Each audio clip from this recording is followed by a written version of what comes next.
Greta, excusez-moi, on est une équipe de télé française venue spécialement pour vous rencontrer. Je peux vous laisser ma carte et on se parle après le discours?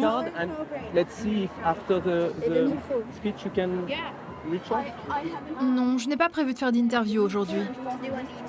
Non? Non. Vous n'y arriverez pas, désolé. Non, on fera pas d'interview. À ce stade, l'adolescente n'a même plus besoin des médias tant sa popularité est forte. Ce rassemblement autour d'elle à Edmonton n'en est qu'une nouvelle démonstration.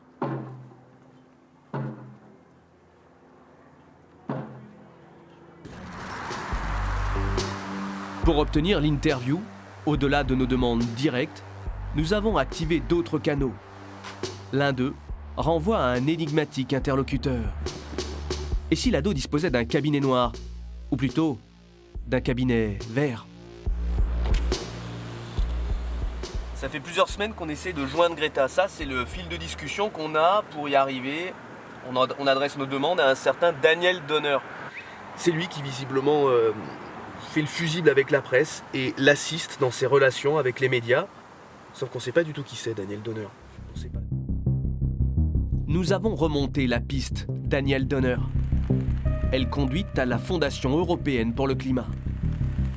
Une organisation privée financée par des philanthropes. Sa présidente s'appelle Laurence Toubiana. Madame Toubiana, bonjour. Bonjour. Merci de nous recevoir. Patronne de l'European Climate Foundation. Absolument. En bon français. Ok. Ex-diplomate, elle est spécialiste des questions d'écologie. Prête?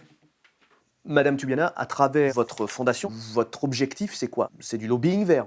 Alors, l'objectif de cette fondation, c'est que la lutte contre le changement climatique devienne le sujet majeur de toutes les actions des politiques publiques, les actions des acteurs économiques, les actions des citoyens. Ça, Madame Toubiana, c'est votre fondation, on est d'accord? Oui. Vous avez à peu près 200 salariés, un peu plus. Celui qui m'intéresse, c'est ce monsieur, Daniel Donner. Daniel Donner, sur votre site, on voit qu'il est présenté comme un expert en communication stratégique. Moi, ça fait plus d'un mois que j'essaye d'entrer en contact avec Greta Thunberg et je tombe chaque fois, mon interlocuteur, C'est Daniel, c'est son attaché de presse et c'est mon salarié. que vous avez mis à disposition de Greta. Voilà. La fondation, elle est là pour amplifier la communication. Et bien sûr, Greta est une des personnes, comme d'autres, que nous soutenons. Greta, elle a délégué sa com, entre guillemets. En tout cas, les contacts de sa com. En revanche, sur le fond, c'est elle qui parle. Hein. Est-ce que d'une manière ou d'une autre, vous façonnez son discours? Non, elle écrit tout elle-même. Est-ce que votre fondation, elle est financée par des acteurs de l'économie verte? Non, par son statut, la Fondation ne peut pas recevoir de financement d'entreprise. On reçoit des financements de philanthropie, c'est-à-dire des financements qui ne peuvent pas être liés à une activité économique. Ce que je veux savoir, c'est si Greta, elle est soutenue par des gens qui ont un intérêt à faire avancer le business vert, parce qu'ils y auraient des intérêts financiers. Non, Greta n'est pas soutenue par le business vert, Greta est soutenue par les gens qui s'occupent et qui sont inquiets du changement climatique.